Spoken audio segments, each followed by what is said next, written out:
ก็ถือว่าห้องน้ำของน้องโอตอนนี้ก็ถือว่าดำเนินการไปได้หลายเติบแล้วเนาะซึ่งเมื่อวานนี่ก็เพิ่นถ่าวงกบซึ่งมามื้อนี้เพิ่นก็ตั้งวงกบเป็น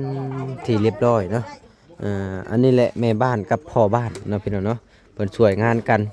เพราะว่าเพิ่นก็ต่างช่วยแหน่ให้แหละต่างจ้างนํเนาะซึ่งมันว่ามื้อนี้โอ้การก่ออิฐบล็อกนี่ก็น่าจะเกือบแล้วเลยเดี๋ยวเบิ่งบอนน้องโอขุดห้องน้ำก่อนว่าได้หลายสำใดโอ้ก็ถือว่าเกือบใกล้สิแล้วได้นี่พี่น้องเอ้ยก็ยังเหลือแค่เล็กๆน้อยๆนี่ก็น่าจะเสร็จชิ้นแล้วผู้ผ้าครึ้มมาแล้วบาทนี่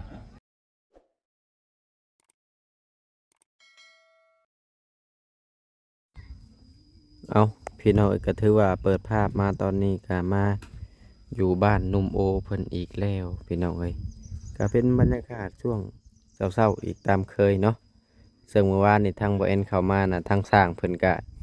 ยังบ่มีงานเฮ็ดพอดีเนาะบ่เอ็นก็เลยกลับออกเมื่อซึ่งมันว่ากลับเข้ามามื้อนี้ทางสร้างเพิ่นก็ถือว่าโอ้ก็ได้หลายเติบแล้วเนาะถือว่าวงกบก็ได้ตั้งเป็นที่เรียบร้อยเนาะคือวงกบเพิ่นนี่จะเป็นวงกบอลูมิเนียมเด้อพี่น้องเอ้ยหรือว่าวงยางนั่นแหละวงสำเร็จพี่น้องเอ้ยถือว่าหนุ่มโออยู่บ้านคนเดียวนี่ก็ถือว่าโอเคหลายพี่น้องเอ้ยบ้านกว้างใหญ่มีบ่อนเห็ดอยู่เห็ดกินอยู่ใต้ทุนบ้านอีกเนาะเพิ่นจะมุงออกมาไปสิเราไปทางน้องมุงมาไปสิแหละก็ถือว่าโอเคห้องน้ำก็ติดเฮือนเลยย้ำเข้าห้องน้ำก็จะได้สะดวกสบายอะไรเนาะเอากระสันกะสีเข้าไปอัปเดตให้เบิ่งก่อนว่าน้องโอเพิ่นขุดห้องน้ำแล้วหรือบ่หรือว่าจังไดเนาะโอ้ถือว่าเพิ่นก่อนี่ได้หลายเติบแล้วคือมื้อนี้เพิ่นน่าจะได้ใส่ซองลมได้ใส่ซองลมเนาะพี่น้องนี่แหละถือว่าใหญ่ได้ห้องน้ำน้องโอนี่2 เมตร50 คูณ 2 เมตรถือว่ากว้างเนาะสามสิอาบนะสามห้องน้ำเนี่ยอาบเป็นอาบตีลังกาอาบก็ได้นะกว้างปานนี้ได้เบิดหอมใหญ่หนึ่งแม่นห้องน้ำบ่แอนในเฮือนนะมีแต่1 เมตรคูณ1 เมตร 80นึงเขาอาบจะสื่อนะถ้าว่าเฮ็ดใหญ่กับกลมพื้นที่เพราะว่าพื้นที่บ่แอนบ่กว้างก็เลยเฮ็ดบ่ได้ใหญ่ปานใดแต่อันนี้ก็โอเคได้ยกตัวอย่างตัวหน้าตัวในน้องเพิ่นมีครอบครัวสร้างครอบครัวมีอยู่ในเฮือนมีเงินดึงแม่นเวลามีงานกับเฮือนข่อยบ่มีห้องน้ำก็ว่า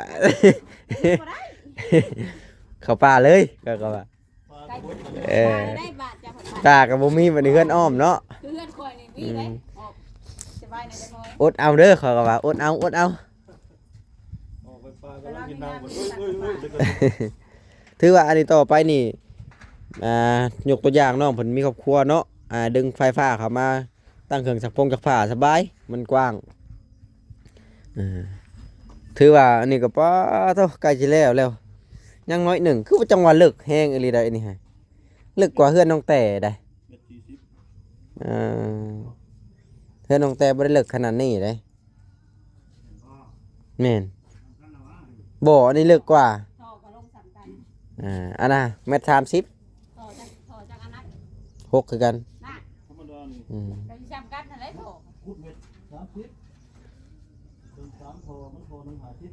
แม่น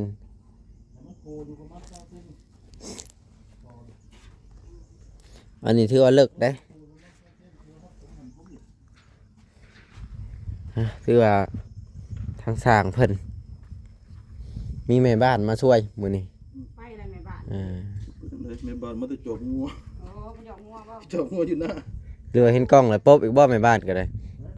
ป๊บอีกบ่เห็นกล้องแล้วก็ได้เศร้าแล้วก็คุณขี่รถบ่เป็นให้ร้านไฟพาไป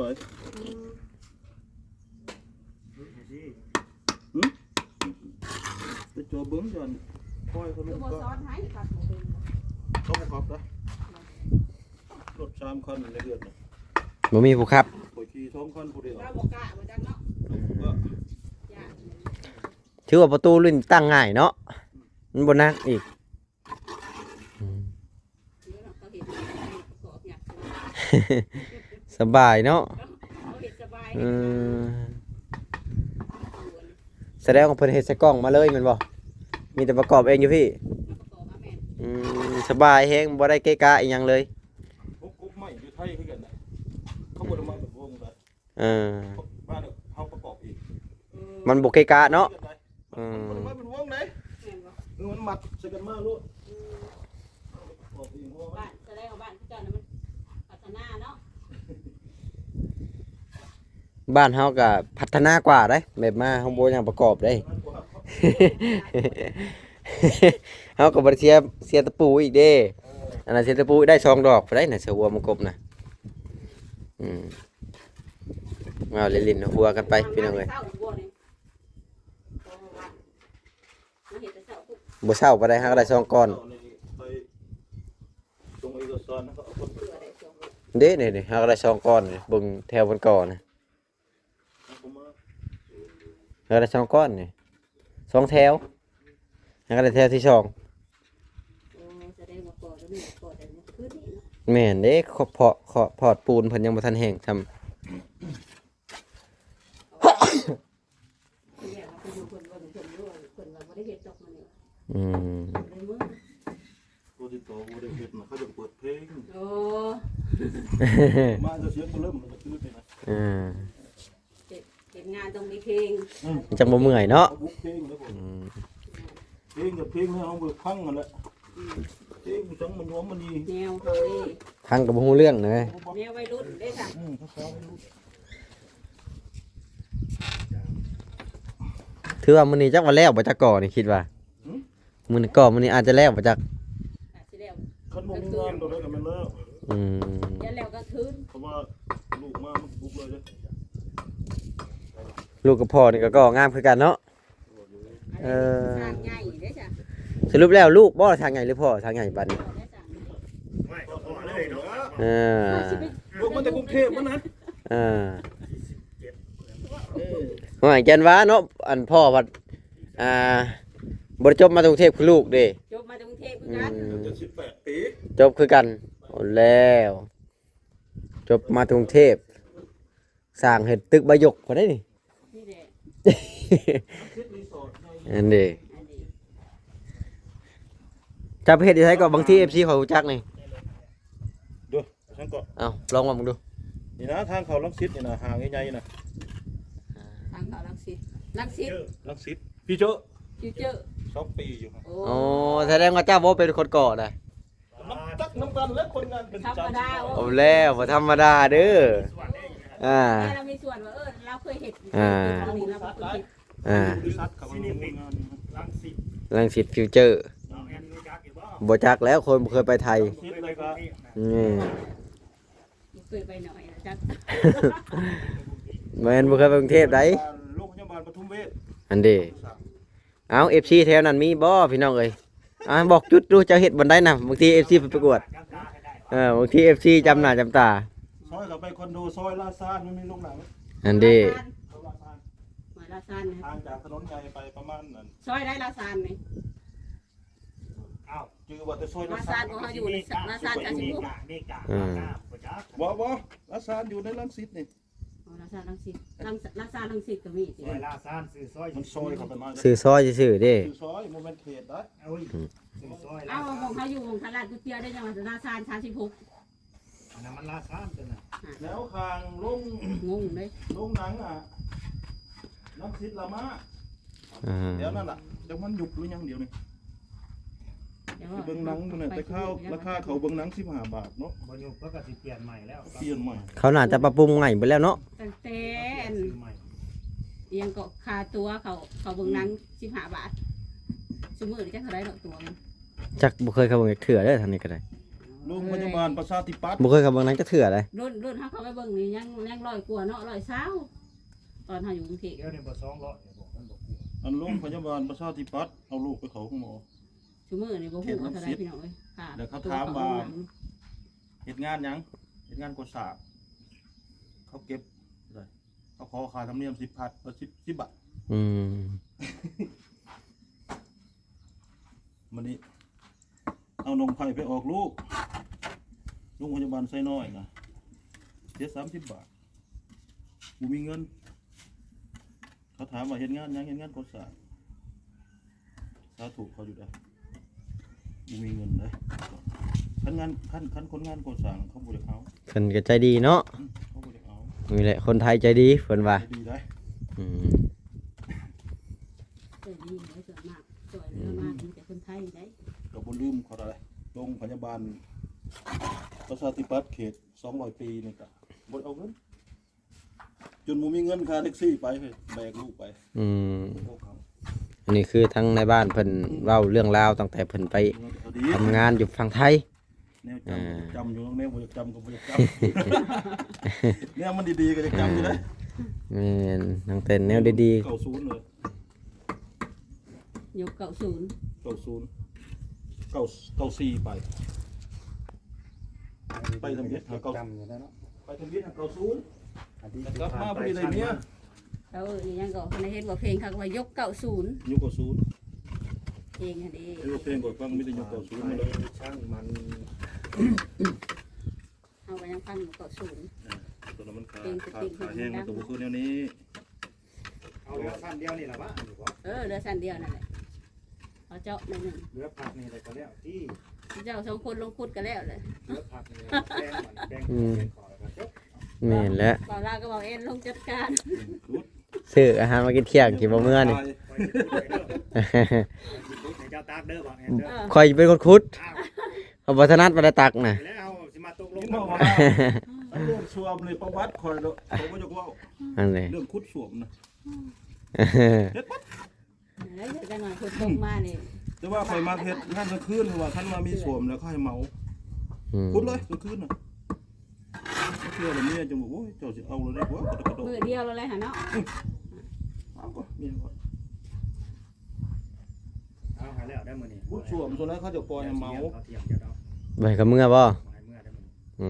ม เรียกเขาเพียงเนาะ ซอยกิน เพิ่นบ่ให้เมื่อบาด สิ นี่ บ่เฮิงดอกมันเลือนหน่อยหนึง อย่ามันบ่ทันการนะ บ่ทันนี่แหละบ่ทันฝนนี่แหละ เฮาสิสั่งเขาเอาห่อมาเลย เพราะว่า สิเอาท่อลงมื้ออื่นเลยบ่ มื้อนี้แหละ เออ เพราะว่า เขาลงมือมือโทร เขาก็ย่านฝนลงเลยเขาย่านฝนลงอย่ามันเจือนเขา คันว่าสิมันบ่มาก็บ่ยากดอกสิให้เด็กลงเด็กแถวนี่แหละสิเอิ้นมาก็ซื้อเบียร์เขาก็เช็ดแล้วนี่ สิแต่เบียร์เขามากับเบิดแล้วขาแห้ง อืม บ่แล้วเฮานี่นะสิให้เขา ยังว่าแล้วเบิดแล้วเจ้าสิบ่เหลือแล้วเจ้าน้อยนี่ มันบ่พอตัวสิเหลือได้เอาเฮ็ดได้ เฮ็ดไปนำซื้อเบียร์ไปนำ เฮาเป็นคนบ่กิน เออ เดี๋ยวลูกหลานอยากให้เขากินแม่นแล้วเฮาก็ ลูกหลานเขากินไหน หลานเขา ใส่ อยากกิน ไอเบียร์ของเรา คือเขามาล่ะมา คนในเขากิน คันเขาบ่ได้อยู่ซื่อๆเขาก็ยังขอกินนะ เอออันให้เขาเฮ็ดเวียกซะเนาะ นี่เอาน้อยงัวแล้วว่างัวแล้วมาตกลงนี่เด้อ งัวในบ้าน งัวอีได งัวในบ้านได้ตกกันเลย ปฏิได้อันกินสิ่งเลยเนาะ ยันแต่ฝนแล้วมันฝนทำในดินมันจะเตือนลง เห็นหน้าวานในโทรศัพท์เขาแจ้งมันว่าฝนสิตกอะไรเด้อ โอ้ยอยู่บ้านผมบ่ตก ตกอยู่ไส ตกนี่แหละวานนี่ ตกกระสุนผัด สัมผัสวานบ่เห็นนะ ผัดนะแฮงแต่ว่าอยู่นี่บ่มี แต่ว่ามาบ่นี่พอดินลาย มาวันที่เนาะ แม่น ไปฮอดนั่นมีคมให้บ่มีซับ สิมันเฮ็ดได้ บ้านข่อยก็บ่ได้มีแต่วานนี่มันมีแต่นี่นะนี่บ้านนาโนเคียนนี่ ตายมื้อนี้ได้มีบ่ เดี๋ยวน่ะมีบ่คนน่ะ มีได้วานนี่น้ำจะท่วมเต็มบนทางบ่เห็นละ สมผัดนี่นะในบางแถวเขตโรงเรียนไป อ่า เบิ่งประดับลูกกับน้ำหงส์ตกเลย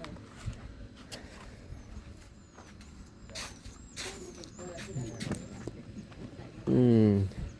ก็ถือว่ายังบ่หลายปานใดเนาะเดี๋ยวข่อยจะเป็นคนขุดข่อยจะเป็นคนขุดอืมข่อยบ่ลาเป็นคนตัก ที่เป็นคนอะไรดอก อืมเป็นคนจับกล้องบ่เจ้า จับกล้องให้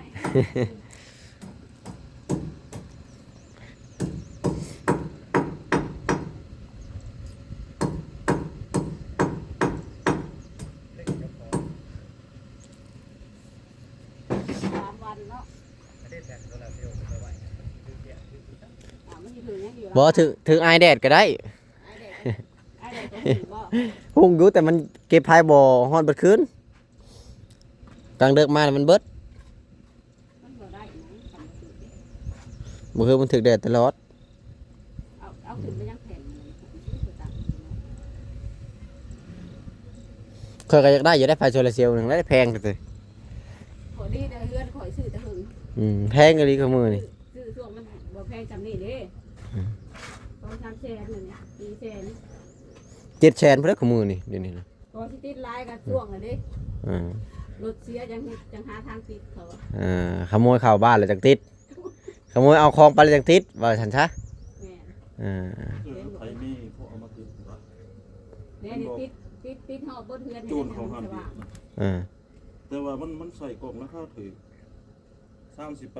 ถอดซอฟต์แวร์ออกมาผมจริงนะฮะก็สงสัยแหละหมอกตำรวจเขาไปสอบเนาะมันบ่ขับมันไปเบิ่งก็ขับเลยมันก็ที่สุด สรุปแล้วทันบ่ โอ้ยเขาโฮมสี่เหลี่ยมเลยเด้ อ่าผู้เข้าหานเวียนให้แล้ว โอ้อันเรียบร้อยมันได้ยังไปนะ บ่ได้หยังไปทำลายกล้อง กินที่ซื้อแล้วว่าเขา ไปเที่ยวฮ่องกงแล้วพวกนั้นเออก ล้องหาโตเด้ มันมีอย่างอื่นนั่นเด้ เพิ่นไปเกาหลีแล้วไปเที่ยวฮ่องกงแล้ว วันหาว่าแต่มันสองขอหาน่ะมันขับกระบุกหลุมเวลาก็คือ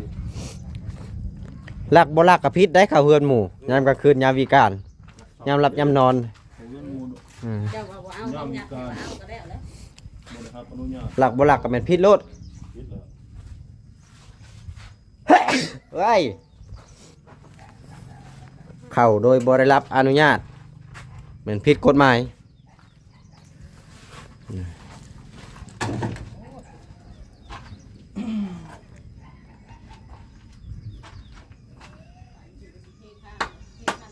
คือว่าเพิ่นชะลอเพิ่นก่อสลับไปสลับมาเนาะเอาตัวนั้นมาคัดตัวนี้เอาตัวนี้ไปคัดตัวนั้นคัดไปคัดมา คือว่ามันเลยโลกบก ผู้ทางแม่บ้านแห้งเอาพัดลมมาเปิดบาทนี่แห้งคักบาทนี่ยันพัวฮ้อนบาทนี่โอ้ บ่ได้เท่ที่เนาะเท่ข้างที่ เท่เหรอ เท่บ่ เท่บ่ได้ โอเคแล้วสิได้เอาเลสมาอีกวะนี่ เด้ พ่อ พอ เนาะ บอลเฮาสิตั้งช่องลมมาเท่ ให้มันแข็งเนาะ อันบ่เท่เนี่ยมึงเป็นนักวิชาการ อืม นักสานกีรักน่ะเขาบ่เท่ แม่นนั่นแหละ เขาอยากไว้ แม่นเนี่ย อันทางเฮานี่ อันนี้สร้างวิชาการเนาะ ต้องเอาความ ตามรักเนาะ เนาะ เอาความแข็งแห้ง แห้งๆเป็นรัก ตรงนี้เท่อ้อมนะเท่แล้วก็ที่ทับหลังปุ๊บคือว่ายกปุ๊บเล็กในเส้นเดียวก็ได้เอาเนี่ย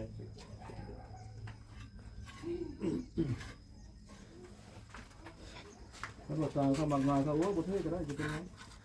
บุเป็นยังบุเท่จ้ะแต่ว่าเขาบ่เคยเห็นแบบนั้น โอ้ทางแม่บ้านเอาพัดลมมาบาดนี้ พัดลมมาก่อน พัดให้ผัวบ่หรือพัดให้เมียเองบาดนี้ ผัดให้ไว้เราผัดไปแล้ว น้ำกันโลด ผัดน้ำกันนี่แหละไปนั่งกับมันเย็น น้ำกัน น้ำกัน มีมูลเลย อืม มีทุกเนี่ยเนี่ยน้องกันเลย เมียคำเมียคุ้นนี่เนาะอืม บุเคยเห็นงานภาษาก็เชื่อพาไปเห็นแบบสร้างงานบุจ้ากดคนถังยังเอือดคูเอือดดินจีอยู่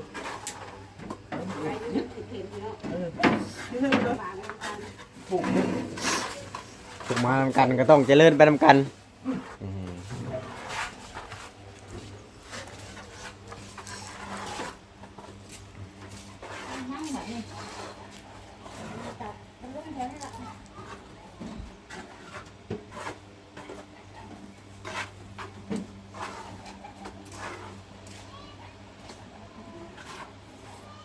มันเบาดีได้ประตูรุ่นนี่เวลาที่ใส่แล้วมันบ่เตื่อย เจ้าเพื่อนจะเอาอย่างนี้เด้อ เทิงเฮือนคือกัน เ มันมีประตูไม้อัดเบาๆคืออยู่ฝั่งไทยนะงามเลือกเอาแต่ว่า เฮ็ดในประตูเลยนะเนาะงามเลย งาม งาม เรื่องคือแบบนี้แบบนี้ มั่งออกใหม่เต้ ได้ แม่น เอานั่นน่ะอย่างนั้นตีเพดานยังบ่มีเงิน จักบ่ได้เอาซื้อมาเมื่อวานนี่เบิด2,000กับ3,000รวมเบิดน่ะทั้งโทรศัพท์ทั้ง อ๋ออันนี้โทรส้วมพี่น้องเอ้ยนี่โทรส้วมบ่เห็นก็มักบ่สิได้รุ่นนั่งอะบ่ค่อยมักปานใดมัน พวกเพื่อนเขาแบบนี้แหละแต่ว่าก็ใส่ผิด ใส่ผิดทาง ดีกว่าเขาอีก อ้าวชื่อมาอะไรแบบว่าเขาบ่ตั้งซะบัดนี้เนาะเขาเอาลงหมดเลยเหลือแต่อันนี้ เพิ่นบ่ได้เอาตั้งในเทิงเนาะ แม่น อ่า พวกยังสิได้ขี่หรือ พ บ่ วก แห นั้ ละ นใช้ไปหาของใหม่ คนบ่เคยนะแบบบ่ชินเลย อ่า มันสิได้ขี่บ่ดีกว่าเขาอีก ค่อยก็แต่ก่อนค่อยก็บ่ได้มักได้เข้าห้องน้ำค่อยบ่มักก้นเปียก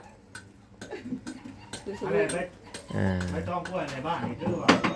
มันสิเฮ็ด เอ้ากระท่านกับประมาณนี้เด้อพี่น้องสำหรับคลิปนี้